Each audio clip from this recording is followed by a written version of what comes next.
Hi, we're back. I'm Steven. It's been a couple of weeks. He had to get healthy. We had one of the most important holidays ever, Mother's Day, and that's not me kissing ass. That's factual. We wouldn't be here without the moms. And I know people say we wouldn't be here without dads either. I think moms would find a way. Like they would just find a way to fertilize their own egg. Is this where nature does I this? can say motherfucker is a good thing and required? This is, you know. So we had those things. He's back and healthy as he was. A form of rot. Yeah. Yeah. We were just talking about what we were going to talk about today. I kind of had a notion this weekend or this morning about talking about meaning again. For me, it's really hard to leave that topic because everything's meaning. God, it's sometimes exhausting when you like you're making breakfast and you put your plate together and you look at it and like, this is one of the most beautiful plates of breakfast. It has to mean something. No, it's just that's what we do. Our brains. Two things our brains do, and I think they're basically the same thing. Pattern recognition, which is the first step of meaning making, right? I mean, this is what this thing is meant to do, and it does it probably better than other animals. So our knowledge. What about wrongness recognition? I'll give you an example. You're talking about the food thing, seeing that, and I've seen that before too. Love the presentation of food, but I had the experience with my cousin, 16, 17 years old, on LSD, getting hungry, and deciding to microwave potatoes and hot dogs. And we're looking at 2 hot dogs and a potato microwaving. And we found all the absurdity in the world in those 2 hot dogs and that potato. I think we laughed for 20 minutes non-stop, then attempted to communicate to each other why we had so much meaning. And it was everything wrong with the world, of course, from microwaving, which we assumed, and perhaps correctly, was going into us, and then, frying certain organs in us, that of course this was happening to. We just and you're eating. And we're eating the shittiest versions of both things. And then we're like, check that out. We have a healthy potato. The worst vegetable. It's a, I don't know, like a carbohydrate butt plug is what you got there. And then 2, is that meat? Is it meat? You really don't want it to be meat. Is it hooves? Is it fingernails? Is it God knows? Is it one of the meat packers that fell in? Ducted or ductless gland in the animal that you've killed? I can tell you this, and not to ruin your appetite if you were going to go have a juicy hot dog, but I worked in a meat packing place for all of 2 days. Oh my God. You've done it. Bologna and hot dogs start off as a paste. A big vat, like car-size big, of goop. Yeah. It's like the smell took like 6 months to get out of my nose. I could just still smell. And they extruded it. Yeah. See, if you're extruding food, that's what you do when you're done digesting. You're extruding the waste product. When you're taking it in pre-extruded, I mean, it just makes sense that, no, that's wrong. You're going to die an early death, or probably not. It's probably got some longevity shit in there. So you keep buying this stuff. I mean, you erode, but you're like, well, but we like me, you're still embalmers have to put less embalming chemical in humans today than they ever have. That makes sense. Because we preserved all of this stuff. We were pickled. We were pickled people. Pickled people. 1,000 years from now, I'm going to write a short story about pickled people. Because that you could science fiction, archaeology, and they come back. There are no buildings. There are just these desiccated remains of preserved food in the shape of humans. That'd be hilarious. And what the fuck? I don't know. It'd be fun. It would be. It would be fun. I would. Now I'll say this. This will make you laugh. true story. So I gave up eating sentient animals 8 years ago. Roughly, thereabout. Maybe a little bit more than 8, but let's just say 8 years ago. I have violated it. So one time I have eaten what I would consider a non-thinking animal. So fish are stupid. You can eat fish. Pescatarian. That's technically what I'd be. You could also technically eat reptiles, but that's disgusting. Chickens are stupid as fuck. No. But chickens actually can solve problems.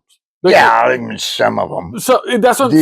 So I've excluded chickens. But so I've raised chickens. They will drown in a rainstorm. They're that smart. They will. They're not smart. They lose their young every day when they go, oh, I have 9.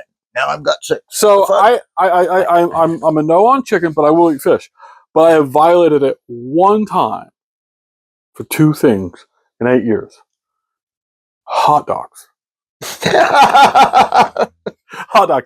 We went to New York, and New York has this famous hot dog vendor or restaurant called Gray's Papaya, which is in the movie Fools Rush In. Like they talk about it in that movie too. But the first time Laura and I went to New York, I got a Gray's Papaya hot dog because of the movie mostly. And I don't know what they do. I think it's a Nathan's hot dog. I think that's who makes it. But then they have this special little relish that they put on it. It's the best thing ever. I've thought about it from that point to on. So like the last time we went to New York, I was like, I'm gonna get a Gray's Papaya hot dog. And like everyone gives me shit like, no, you broke it for a hot dog, but you won't eat like this amazing steak. And I was like, yeah, 100% I won't. I broke it on my terms for me. I understand that. Because that hot dog has meaning. So we're talking about meaning again. We're going to take a deeper dive in it. I think we're going to take, it might become a little, for some people, a little more hokey. Well, I just realized spiritual. Now that you've got, just to get done with this meaning and food and meat.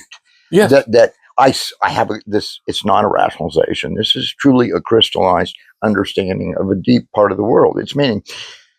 The reason that I eat meat, in large part, is revenge for the dog that ate part of my leg when I was 4 years old, which really did happen. And clearly was traumatic because I've had to eat so much meat since then. I almost caught up. Not quite.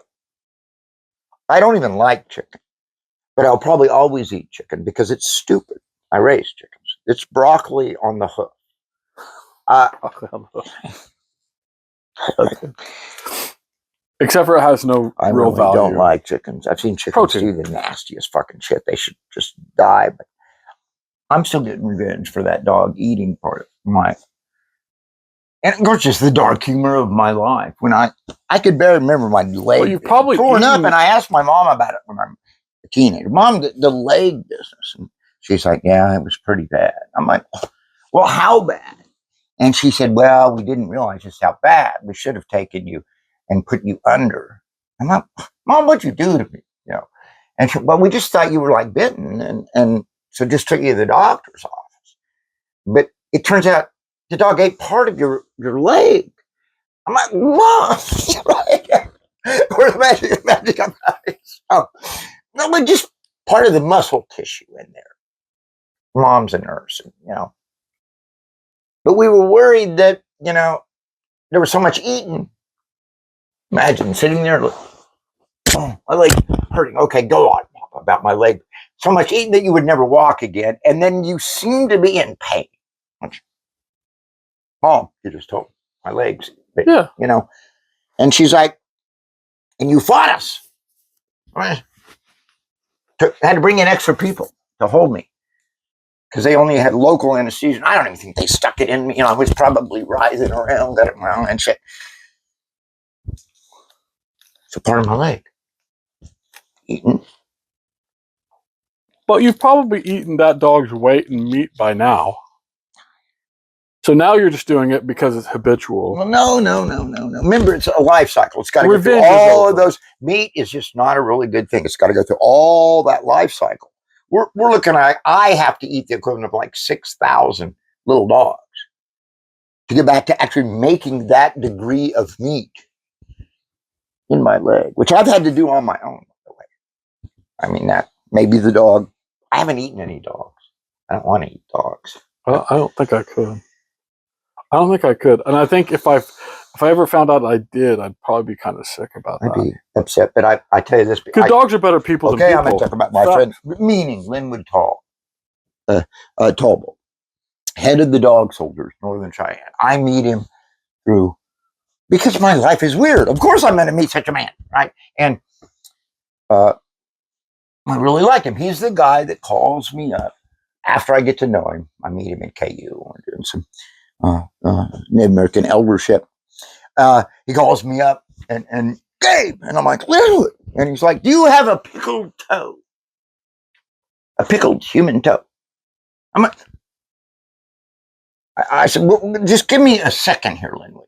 You know, first, the idea of a pickled toe, somebody asking me for a pickled toe is a little weird. And he goes, I thought about that. He goes, but I thought I need a pickled toe, and who would probably have one in their office? Gabe. And here's the thing. I had a pickled toe in my office I was teaching developmental psych. I had a pickled fetus with a little tiny toe. And so I tell him, you're right, I actually have a pickled toe. But it's a fetal pickled toe. And he doesn't want to hear he goes, I knew you'd have one. I said, what do you need one? And he goes, I'm a community health rep who works with the elderly, Northern Cheyenne. I'm real traditional grandmas. And he said, the one thing they picked up from the West was to wear shoes that were too small and to eat shitty food. Processed food. He said, so they all got diabetes mellitus. They wore too small shoes and their feet got gangrene. He said he'd had it. He wanted them to come in with too small shoes, take their shoes off, and say, you know what? If you don't wear the right size shoes, your toes can look like this. I'm like, thank you, Lynn. Now I understand. If I find a pickled toe, I will send you a pickled toe. Meaning. Yeah, you speak of meaning. At first, why would someone want a pickle? Now there's that deeper meaning of why he would naturally assume that I would have a pickled toe in my office. I don't want to talk about why I have a pickled toe. Hold on. I think that's an easy conclusion to make. That you would have a pickled toe. Yeah. For the same reason, as soon as I find the opportunity, the skull that's up there will be replaced by a real skull. Because I don't know why I want one, but I do. I'm kind of with you. It would just be... York, that's the thing. Is it morbid? Is it weird? Yes. What I don't understand is this. So if I had a human skull in here, I would like it. People would be like, oh my God, that's weird. That's blah, blah, blah. But if I had a dead, severed cow head, buffalo head, any other animal head, well, that's perfectly normal. See, this is me. I would like certain individuals, unnamed, that are quite privileged in our culture.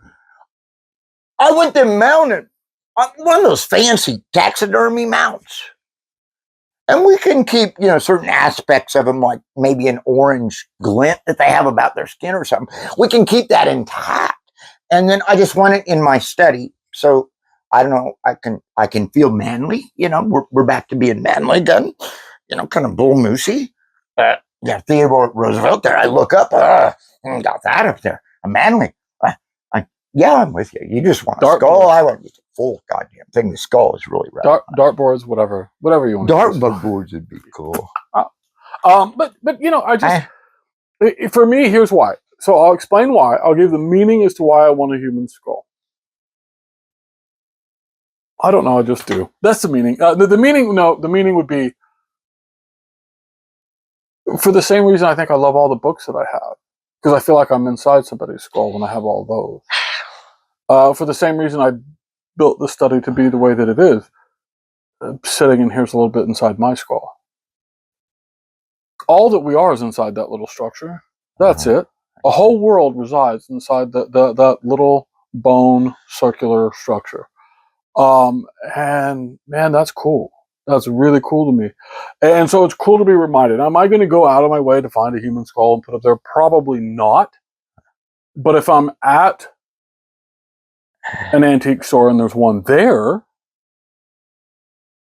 maybe I buy it. Like that's what I'm saying. I'm not going to go out of my way, but if I cross paths with it, and I might, not for the morbid sense, but I'm fascinated by what that thing, or more importantly, the gooey thing inside it, has made. Because I will forever be. We were talking about this not too long ago in class. Psychology was the first subject that I learned. It's one of the reasons, like you take, you have people who gripe about, why do I have to take all these courses, these general elective courses and all this stuff? This isn't my major. This is I was one of those. I said that until I took general psychology, which I had never really understood, never ever tried, and all of a sudden my entire world made sense. And I was like, this is it. It abducted me to better understand. It was a science of doing exactly what I wanted to do, better understand other people. And I am as lost with other people as I've ever been. Because we were talking about this a little bit before. The more you know, the less you know. It's always this way. As we develop, we say we're supposed to have individual meaning, purpose. Those things are important. Somehow we've pushed that aside and settled on the very temporary pursuit of happiness, right? Which is fleeting. Happiness isn't a real thing. Happiness, the right kind of happiness, would be an offshoot or byproduct of purpose and meaning. It would, and so it's not always going to be happy.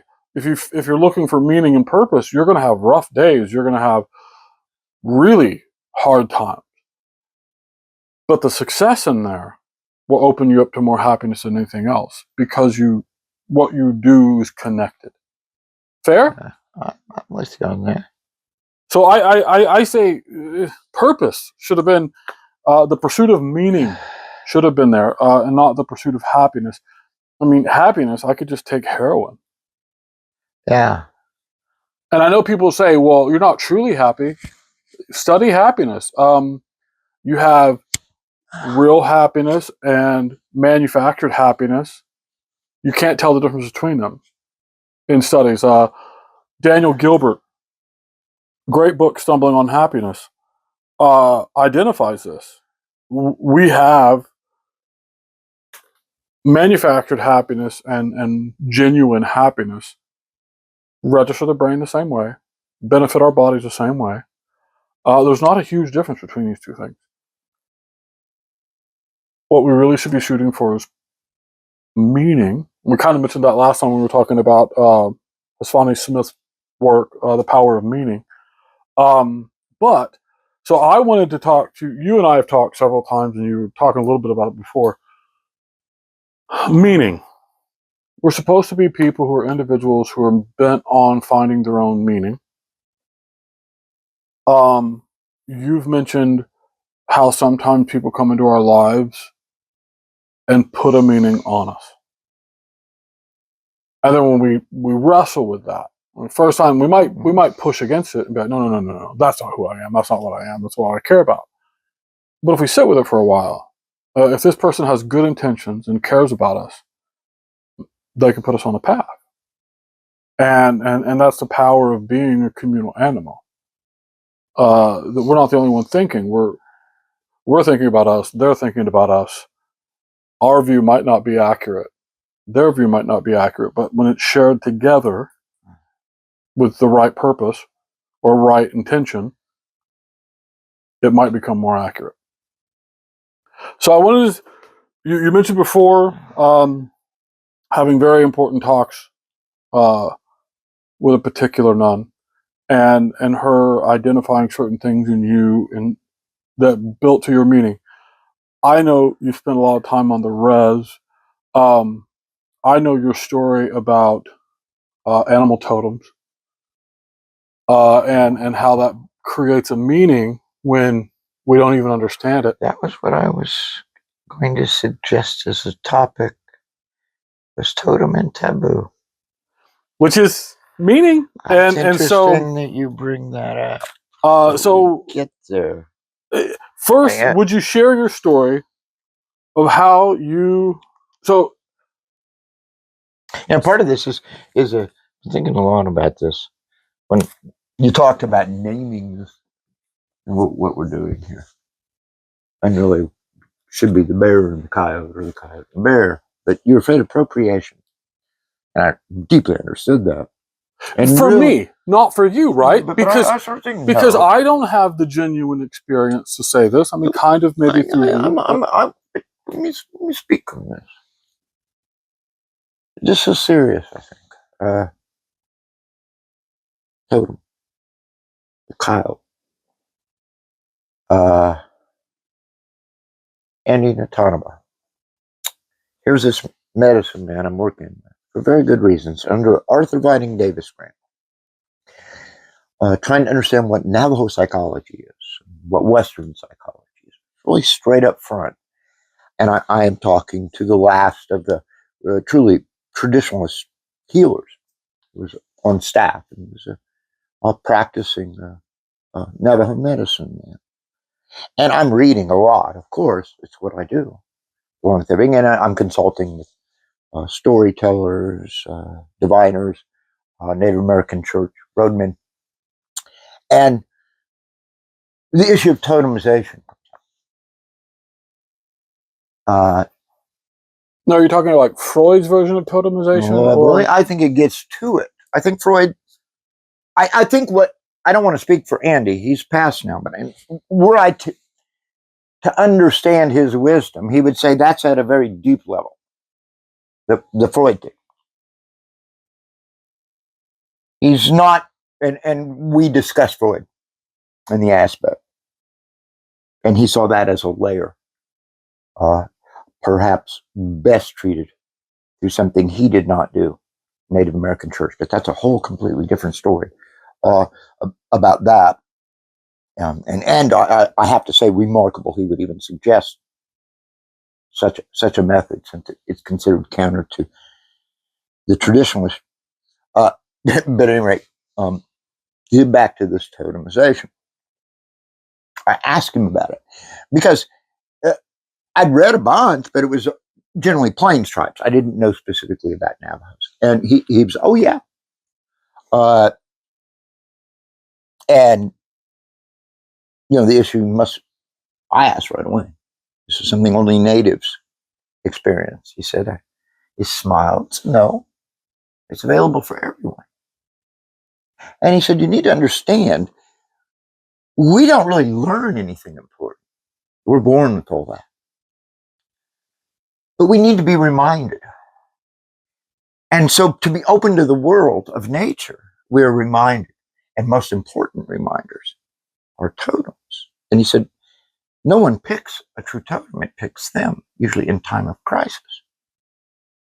And he said, Gabriel, and I did not think of coyotes for me at this time. Just, I had a strange set of experiences with coyotes long before going back to childhood. And he asked me about an animal I've had strange experiences when they act out of character. Tame when they shouldn't be. So you see them in the day and they're not normal, whatever it is. And I said, well, yeah, the coyote, and his eyes got big. And which was, whoa. And I knew already the coyote is a taboo animal. I'm on to taboo now, right? A predator. The skin of a coyote is probably the most often worn by a skinwalker in order to gain the power of witchcraft to hurt and go against the life way. That's another story too. But anyway, the coyote is taboo, and I knew this. And I'm aware it's taboo. Oh, and he says he is, yes. There are those the coyote chooses, and I tell some stories about coyote, and particularly seeing myself, and in Coyote Reviled, in his speed. And his ability to do, I just started talking to him. Yes, this is one of your totems. And I said, but how do you get a totem? It just happened for me. He said, that's one way. He said, but this is Vision Quest. That normally you would go alone in a time of crisis. You would fast ahead of time, avoid eating meat, at least. And you would go alone up a mountain for days and wait. And that totem would come to you. And he said to me, he goes, Gabe, has there ever been a time that something like that has kind of happened to you? I said, well, you can have more than one totem. He said, hey, bro, the totem comes to you with need. If you have great need, you'll have many totems. Be aware. He said, have you ever been in a moment of crisis, gone off alone and sought a place alone of heights? And I said, yeah, weirdest thing. And I did it at Granada when I was being toxic one day with my wife and kid and frustration. It was when the college was closing. I was scared to be in the middle of nowhere, a 1-year-old and a wife and no job. A tough gig. We solved it, but my toxicity was coming out because I couldn't go fight to fix this problem. I knew it. So I left. And I wasn't like yelling at anybody or cussing. I just knew. And I went up high on the mesa. It was weird. Sun felt good. I felt around naturally on the mesa. Hey, a place of power? Yeah. Found it right on the edge. Oh, this is where I said. Got in the semi-depth position. The sun was beautiful. God, it was beautiful. Granada was tiny. It was at the semi-depth position, but no strain. Shut my eyes and I realized how ridiculous I was being. Taking myself seriously. This would pass. Yes, I was being an asshole. We all are assholes. And I was compounding it by hating myself for being an asshole, making myself a meta asshole. And I giggled at myself and I felt it. Calm space. Part of it was being so far up and everything's small, so it made my problem small. The world was so big, I was so tiny. And I'm there, meditating, I guess, but not trying. Right. Not with my eyes shut, and I feel something on my leg. On my eyes, and there's a blue red. And it's looking at me. And I begin to talk to it. At least 20 minutes. It hops over my other. Most natural thing in the world to talk to this, right? And I feel blessed in a weird way. But I'm not cosmic. I'm no hippie. Just Gabe. And after talking to it for a while, I can feel its heartbeat. It's wonderful. I shut my eyes. And after maybe 10, 15 minutes, it flies away. At which point I realize that's a little weird. Don't you find that a bit weird? A wild animal. And it didn't just land on me. We talked for a while. But I tell Andy this. And he goes, oh, that is another of your totems. He's saying this to me. He's not saying that is this is your totem, Gabriel. It worked with me. This is yours. This is important. The coyote said, very important. But this is more important. And I remember I pouted. It was funny. The Ren was more important. Yes. I pouted. I said, other people get lied at tigers and bears. I get a little Ren. Very soft laughter. Gabriel. Lions and tigers and bears, very powerful totems. Very powerful. But he said, you are underestimating the Ren. And you are not attending to her. Look at the coyote as he runs. And I'm like, well, what do you mean? He goes, Gabriel, you felt her. He said, on your leg. He said, how much power? In such a small space. I said, oh, God, just like She was exploded with life. I said, I can feel it. Very small. Do not underestimate her power. And he said, Gabriel, your lions and tigers and bears and cows and everything else, who is above them all, watches. I said, the wren. Gabriel, you need to take this as seriously as a cloud. And there's a tale of taboo, but coming to terms with them. And it's leading to something else that I think I am for me, which I am third way, which is born of taboo. They told me this. So it's very appropriate to me. Why? As the old woman said, I'm the only one in the world. Only one of my people, but the one thing I can do, no one else can do, is I can go to the dead. The only one who cannot get ghost sickness. They cannot affect me. She said I would be good at such a job. She described it as rubbing bones together. When translating, said, anthropologist came. You should be doing that. She said, you're the only one that can bridge. That you are halfway in that world. And you have been since you're born. And she said, you will find out something that happened at your moment of birth will let you know you are in the land of the living and the land of the dead. You were born right into it.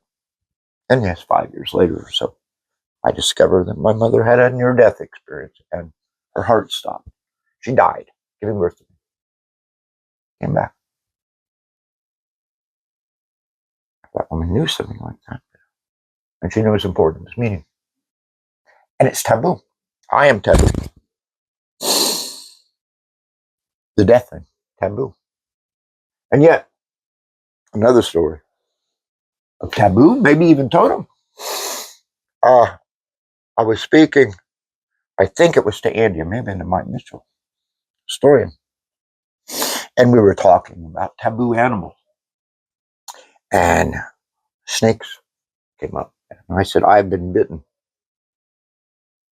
by a water moccasin and went unconscious. I was on foot. And I had a very traditional student there next to me. And he started to freak out. Oh my God, I've touched Gabe. Yes, it happened.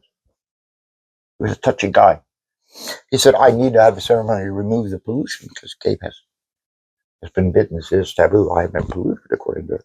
And the medicine man, whoa, wait a moment. You do not need a ceremony. And this one has power from this. What?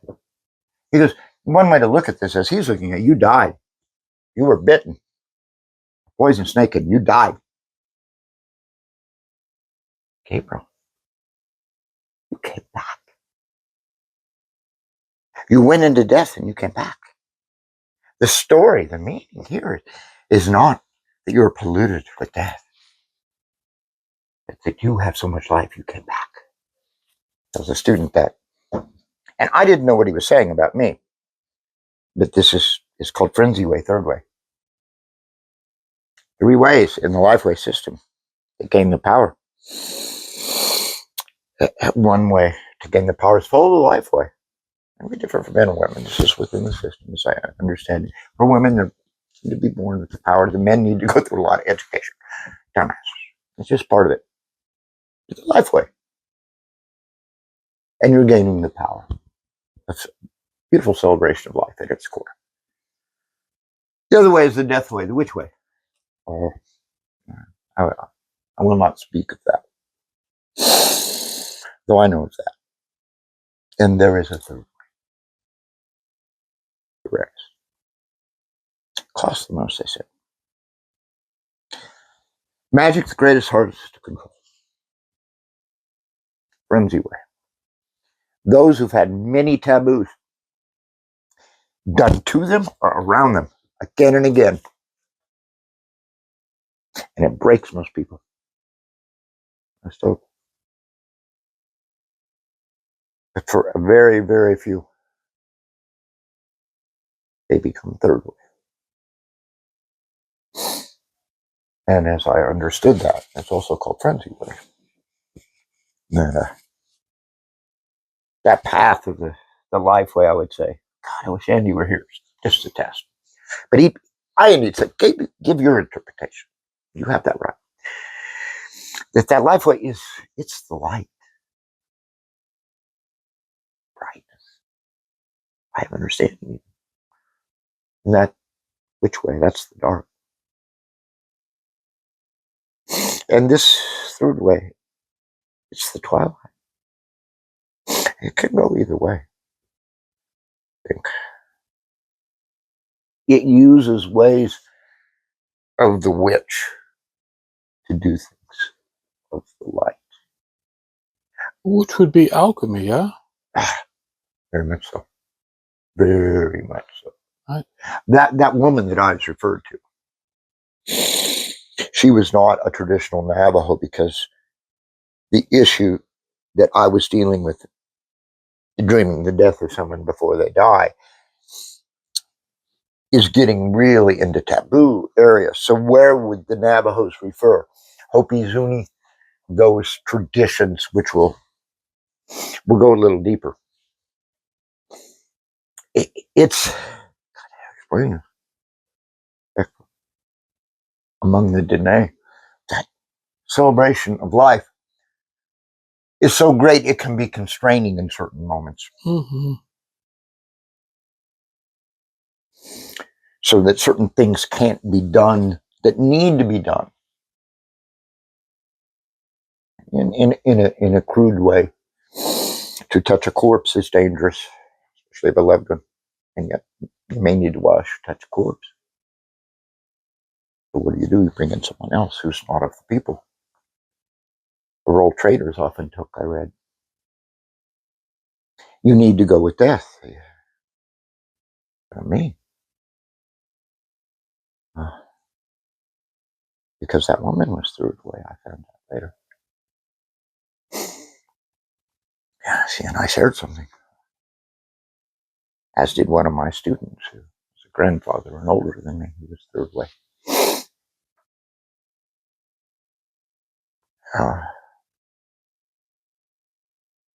He's the one who periodically would contact me. And a few years ago, are you practicing? You've been taught.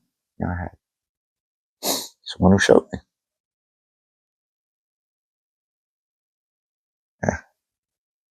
Yeah. Gave the empiricist. He showed me. I saw it. Multiple things.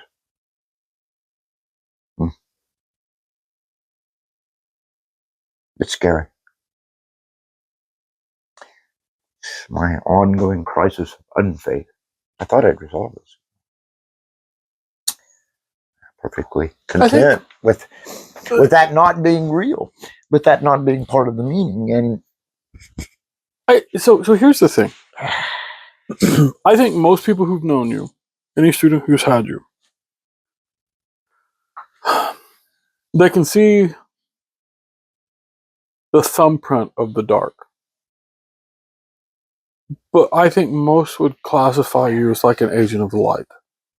And I think that's probably maybe what you are in your effort of the third wave, like trying to be the light. Yeah, finding that meaning. But your internal struggles, and I think that's one of the things is when we listen to other people talk about us, well, it'd be easy for people to be like, oh, Gabe's always such a good guy. He's always full of light and happiness, and he's just blah, blah, blah, blah, blah, blah, blah. And I would not argue with that assumption. I would say, yes, I know him well, and I know those to be true. But I also know that to be incomplete because of how well I know you. It's a fair assessment. So if someone comments on what you present and saying that's your meaning, this is who you are, but you've always been this person, you've always been this person,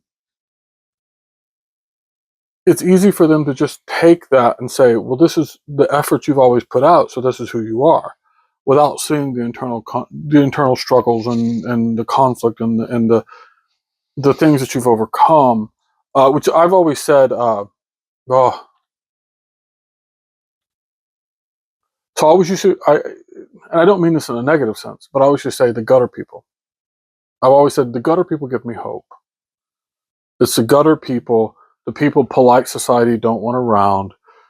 They get a little too weird or whatever. Who today now are just in this country seem to almost have become like anybody who's non-white or non-white supporting, which is gutter, right? According to the powers that be, which is horrible and wrong. But I always said I'll take it because the gutter people have better people in it than the beautiful society or civilized little suburban culture. I'd much rather be with the discarded, because a lot of people are discarded not because of what they've done, but just who they are. And I remember having real long conversations with Hibba, wonderful, wonderful Hibba, who, looking at the totems, might be the only person that I've ever met that would fit what a swan was. Yes. Pure divine grace. And just a beautiful soul. Elegance, yes. It's so I was talking to her. I said, "You were thrown in the gutter because you happen to be born non-white into a non-Christian religion and grew up here, and you've done nothing to deserve that. You've just been pushed here by ignorance and stupidity." And I couldn't be more honored, right, to be able to sit next to you because you're a better person than I'll ever meet, probably. Like you're in all, and she hated that I said that, and she fought me. I'm not a swan. I'm not a swan. We talked about totems a lot, and she's I'm not a swan. I was like, it's hard for me to say you're not a swan because you're pretty much there. And then she was looking through all the stuff. She's like, I'm an alligator. I was like, you're not an alligator at all. Like, come on, you can't be that. But